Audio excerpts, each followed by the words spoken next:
They erased my name while I was still standing in the room, still smiling, still thinking I belonged there. The lights were bright and hot, and the air smelled like expensive perfume and fresh paint. People were clapping, loud and proud, and the sound echoed in my head like a drum. Behind us, a giant screen showed the work that had taken years of my life. Every word on that screen came from nights when I barely slept. Every plan came from days when I skipped meals just to finish one more idea. I looked at the screen and felt a strange mix of pride and fear because something was wrong. I scanned the names at the bottom once, then again, slower this time. My name was not there.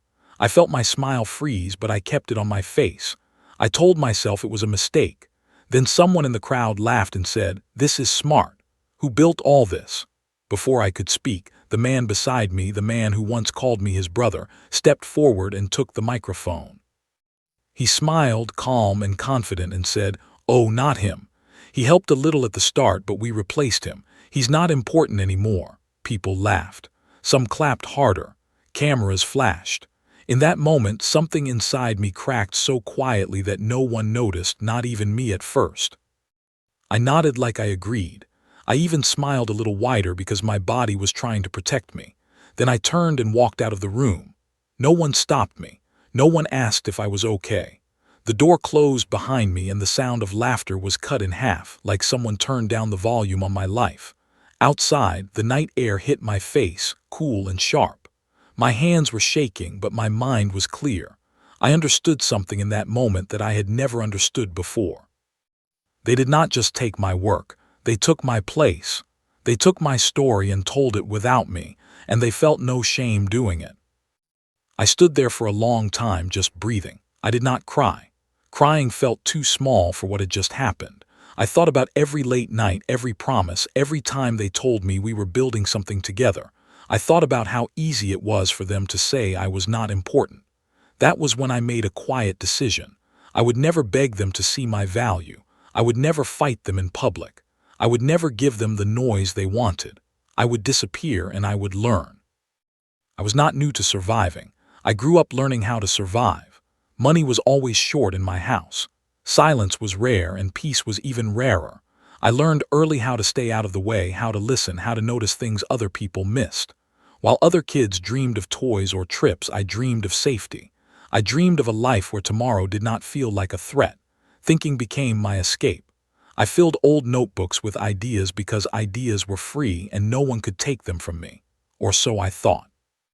When I met them, they felt like the answer to all those dreams. They looked confident. They spoke clearly. They knew how to make people listen. They talked about vision and future and growth like they were talking about something real and solid. When I shared my ideas, their eyes lit up. They told me I was smart. They told me I was different. They told me I mattered. Those words hit me deep because no one had ever said them to me before. I wanted to believe them so badly that I ignored the small warning signs. I ignored how my ideas sounded different when they repeated them to others. I ignored how decisions were made without me in the room. I told myself this was just how teams worked. I told myself loyalty meant patience. I gave them everything. I worked longer than anyone else.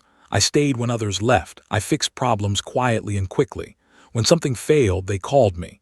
When something succeeded, they smiled for the cameras. I told myself my time would come. I told myself hard work always wins. The project grew. Money started coming in. People started paying attention. Strangers called them leaders and visionaries. I stood behind them, clapping, smiling, invisible. Slowly, invisibility stopped hurting. It just felt normal. Until the day they erased me in public. After that night, I vanished. I did not call them. I did not post online. I did not tell my side of the story. I let them believe I was broken. I let them believe I was ashamed. Silence can be powerful when you know how to use it. While they celebrated and rewrote history, I watched. I saved everything. Old emails, messages, voice notes, files they forgot I had access to. I read slowly, carefully, like someone learning a new language. I noticed patterns, lies hidden in jokes. Promises that changed shape depending on who was listening. Numbers that never fully made sense. I realized something important. What they did to me was not special. It was a habit. I decided to learn how their world really worked, not the world of ideas but the world of power. I studied contracts late at night. I learned how money moves and how it disappears. I learned how people protect themselves and how they fail to do it. Every day I became sharper. Every night I became calmer. While they grew louder and more careless, I grew quiet and prepared. I rebuilt myself piece by piece. New skills, new discipline, new rules for my life. The hardest part was learning to trust myself again, but I did it. They kept stealing, from others this time, bigger risks, bigger lies. They thought they were untouchable, people like that always think the fall will never come. One short message I found proved everything I needed. It was careless and clear. I did not feel joy when I read it. I felt ready. I organized the truth without anger, just facts, dates, words they wrote themselves. I waited for the right moment because timing is everything. When they reached their highest point, I sent one email, not to them, to the people above them. Then I closed my laptop and waited. The silence came first. The silence came first, and it felt heavy, like the air before a storm. At first, nothing seemed to change on the outside. Their posts were still online. Their smiles were still wide. Their words were still confident. But underneath all of that, something had shifted. Meetings started getting delayed for no clear reason. Calls that were usually answered right away went to voicemail. Emails came back slower, then shorter, then not at all. They laughed it off at first, saying it was just business, just busy schedules, just a small delay. But I could tell they were nervous, because confident people do not explain silence unless they are afraid of it. Days passed, then weeks. I stayed quiet. I did not rush. I did not peek too closely. I focused on my own work, on building something small but honest for myself. Still, I watched from a distance because I wanted to understand how the fall really happens. It does not start with noise. It starts with doubt. People begin to question things they once accepted without thinking. A number that does not add up. A promise that was never written down. A message that sounds strange when read twice. Doubt spreads slowly, but once it takes root, it grows fast. Behind closed doors, panic started to show. They argued with each other. The calm voices they used in public turned sharp and loud in private. Each one tried to protect himself first. Blame moved from one person to another like a fire that could not be put out. They looked for someone to fix the problem, someone to smooth things over, someone to lie better than before. But lies do not age well. They crack under pressure. Truth does not need to shout. It waits. Questions started coming in. Simple questions. Where did this money go? Why does this agreement say one thing while this message says another? Who approved this decision? Their answers changed each time. One day it was a misunderstanding. The next day it was a mistake. Then it was someone else's fault. The more they talked, the worse it got. Fear replaced confidence. Their bodies showed it before their words did. Tired eyes, forced smiles, hands that shook when they thought no one was watching. The first article appeared quietly, just a few lines. No big headlines, no drama. Most people did not notice it, but I did. Then another article came out, then another. Each one added a little more detail, a little more doubt. Words like review and concern started appearing. Sponsors grew careful. Partners asked for time. Friends stopped calling. The world that once rushed toward them now stepped back slowly, as if afraid of being too close. One night my phone rang. I was not surprised. I had been expecting it. I looked at the screen and saw a name I had not seen in a long time. I let it ring until it stopped. A few minutes later, a message appeared. It was short, polite, careful. "Hey, we need to talk." I did not reply. Another message came later, longer this time, softer. "There's been a misunderstanding. We can fix this." I read it once, then again. They used my name. They had not used my name in years. That alone told me everything I needed to know. More messages came over the next few days. Apologies wrapped in excuses. Kind words mixed with fear. They spoke about the past like it was shared, like nothing bad had happened. They asked for a meeting. They asked for help. I did not answer.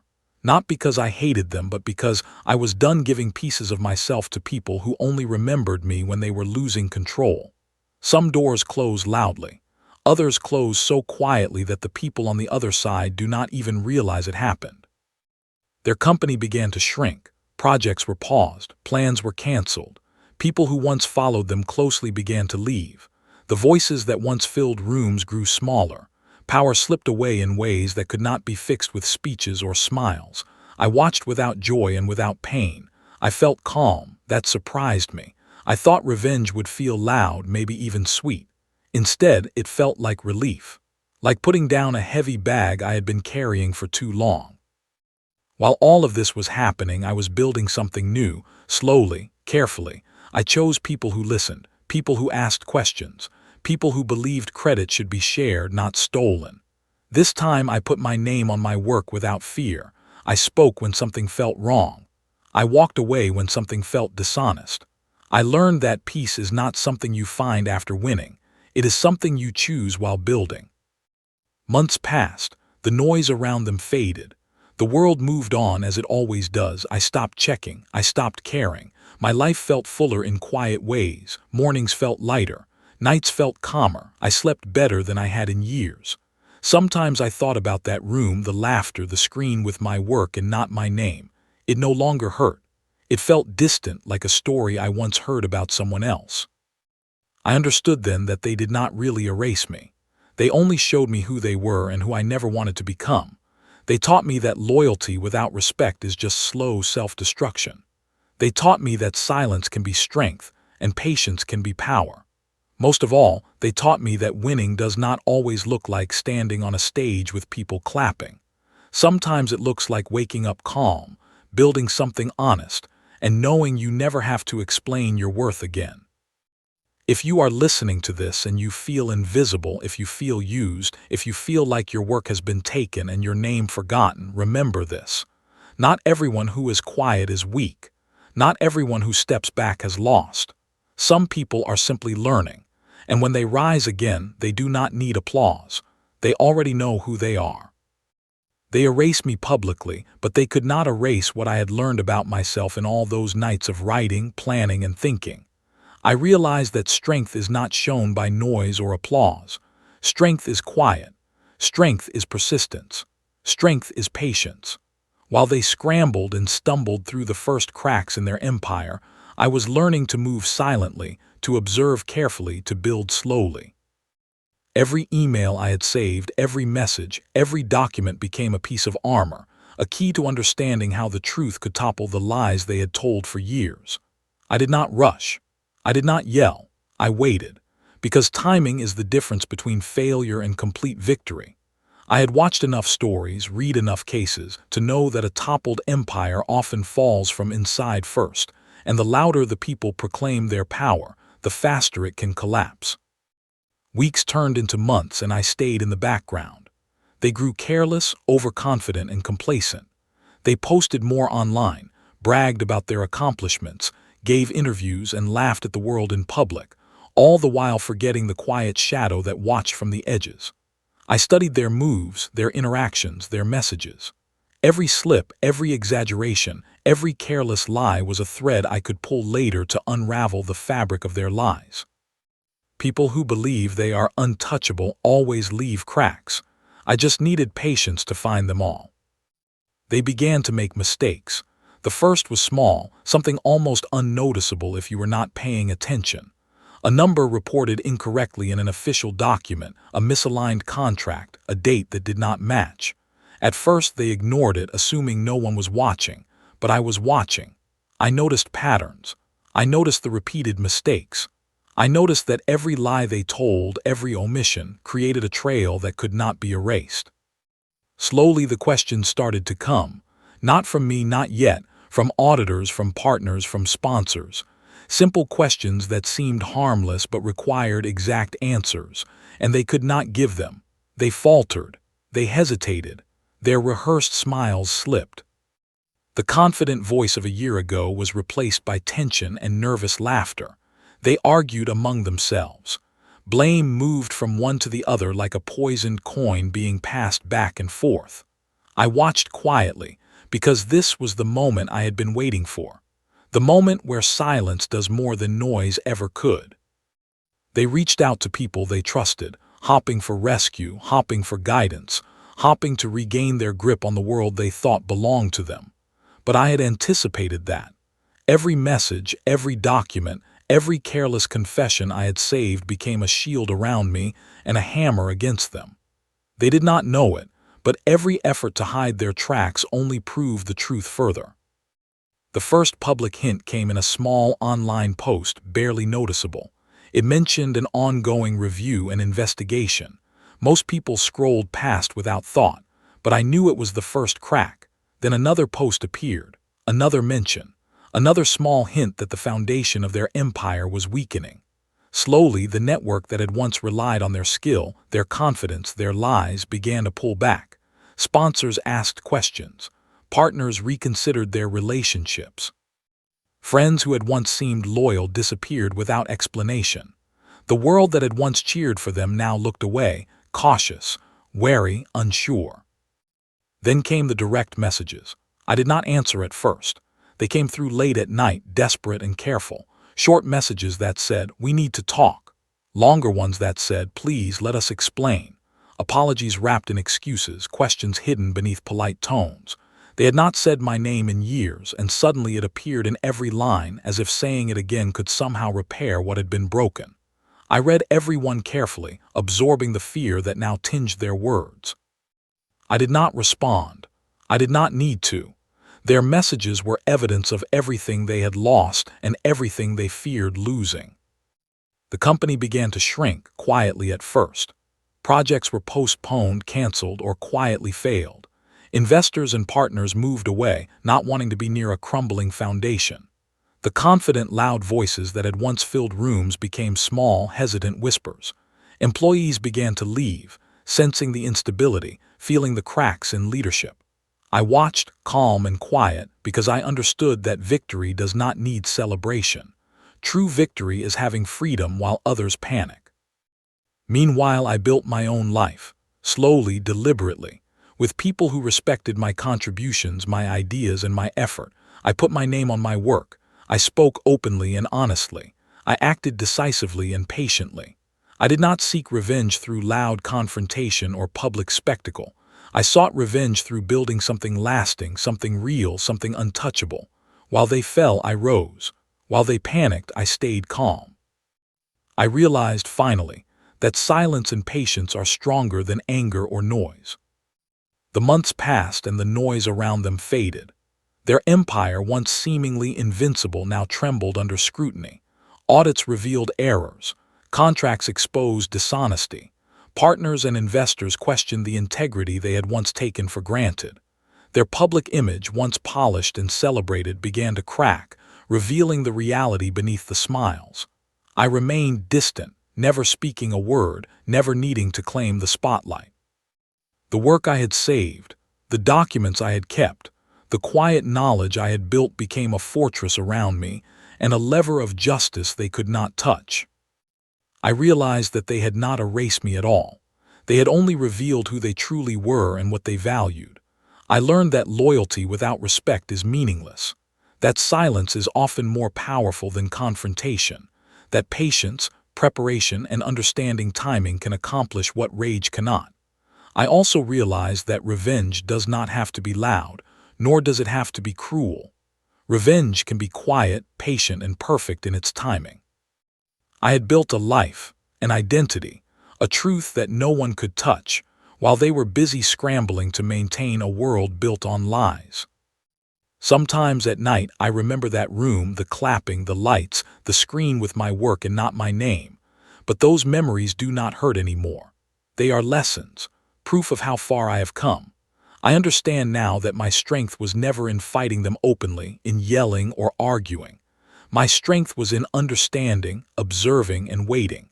My strength was in building myself while they destroyed themselves. I wake up each day with a sense of calm I never knew before. My mornings are lighter, my nights are quieter. I sleep without fear, without anger, without longing for recognition. I have learned that recognition from those who cannot see you as worthless. True recognition comes from oneself, from the integrity of one's actions, from the knowledge that you have remained honest, patient, and true. If anyone is listening to this, anyone who feels erased, ignored, or invisible, remember this. The quiet ones are not weak. The patient ones are not powerless. The persistent ones are not forgotten. You can be erased by others, but you can also rebuild yourself stronger than before. And when the world finally notices, it will not be because you shouted louder. It will be because you endured, learned, and created something they can never take away. The quiet strength I had built became my shield. I no longer needed their validation, their applause, or even their acknowledgement. I had learned that power is not in the hands of those who speak the loudest, but in the hands of those who act with intention, patience, and clarity. Every morning, as I walked through streets that once felt uncertain and unsafe to me, I noticed small details I had missed before. The calmness of a new day, the confidence in people who spoke honestly, the beauty in being unnoticed yet unshakable. I realized that life itself is a series of small victories, invisible to the untrained eye, but profound in their impact. Their messages continued for a while, each one more desperate than the last. They begged, they offered, they promised. But I did not answer. I did not need to. The universe, I realized, had become the messenger. Every lie they had told, every action they had hidden, every betrayal they had enacted now returned to them in quiet, inexorable ways. Contracts they had signed without thought, promises they had ignored, and manipulations they had believed would go unseen all began to converge against them. And I watched, not with satisfaction, but with the calm certainty of someone who had prepared for years and understood the patterns of consequence. I began to understand fully that revenge is not a single act. It is a process, a patient, deliberate orchestration of truth, timing, and observation. It does not require anger, it requires focus. I did not need to shout my victory. I did not need to parade my success. I only needed to be unshakable, consistent, and truthful. Their empire crumbled slowly, piece by piece, as their own carelessness and arrogance became their undoing. People who had once trusted them quietly withdrew support. Deals fell apart. Plans were canceled. Opportunities vanished. The people who had laughed at me, who had erased my name, now faced consequences they had never considered. And yet throughout it all, I remained invisible. I did not interfere directly. I did not step into the chaos to point out the truth. I let the natural order of cause and effect take over. The small threads I had observed for months were enough to unravel the tapestry they had so carefully woven. And when the final consequences fell into place, when their power was gone and their influence diminished, I stepped forward, not to celebrate, not to gloat, but simply to live freely. I rebuilt myself quietly, constructing a life that was real, authentic, and my own. The work I produced bore my name, my effort, my hours, and my heart. Every project, every success, every recognition was earned honestly, without shortcuts, without deceit, without having to compromise my integrity. The freedom that came with that honesty was unlike anything I had ever experienced. It was peaceful, complete, and unshakable. I realized then that this was the ultimate victory, not seeing them fall in public, but living in truth, strength, and calm while they scrambled in the consequences of their own choices. There were nights I thought back to that first moment when I was erased, the screen, the laughter, the microphone, the applause that never belonged to me. I felt no pain. I felt no anger. I only felt clarity. I understood that life is not measured by moments of humiliation or betrayal, but by how we respond to them. I chose silence, observation, and patience. I chose to rebuild. I chose to remain unbroken. And in the end, that choice was worth more than any public recognition could have been. I never spoke to them again. I never confronted them. I did not need to. My success, my peace, and my integrity were proof enough. The world that had once celebrated their cunning now whispered about their failures. Friends and allies who once ignored the cracks began to notice the truth. They had relied on deception and manipulation, and it failed them. I relied on persistence, honesty, and quiet strength, and it built me a life that no one could touch. If anyone is listening to this, anyone who has been erased, ignored, or betrayed, remember this: you are never powerless. Silence can be strength. Patience can be power. Observing, learning, and building quietly can be more effective than noise, confrontation, or anger. People may try to erase your name, take credit for your work, or ignore your existence, but they cannot erase your truth, your persistence, or your ability to rise. You do not need to rush. You do not need to shout. You only need to continue, quietly, faithfully, and with purpose. And when the moment is right, your life, your work, and your integrity will speak louder than any words they ever tried to take from you. In the end, I understood that winning does not always look like revenge in its loudest form. Winning can be subtle. It can be quiet. It can be complete. It can come from a life rebuilt on truth, strength, and patience. It comes from knowing your worth, from valuing yourself above the approval of those who once tried to erase you. And it comes from living in a way that no one can take away, a way that is undeniable and permanent. I never needed their recognition. I never needed their apology. I never needed to be seen by them again. I had built something far greater, a life that they could not touch, a peace they could not disturb, a name they could never erase. And that, more than anything, is the ultimate victory. The quiet ones, the patient ones, the persistent ones, the invisible ones, they do not lose. They endure. They learn. And when they rise completely, unshakable, and free. No one applauded me that day. No one watched me walk forward. But in that silence, in that calm, in that truth, I found everything I had ever wanted. I was no longer erased. I was finally entirely myself. Thank you for listening to my story. Like and subscribe for stories like mine.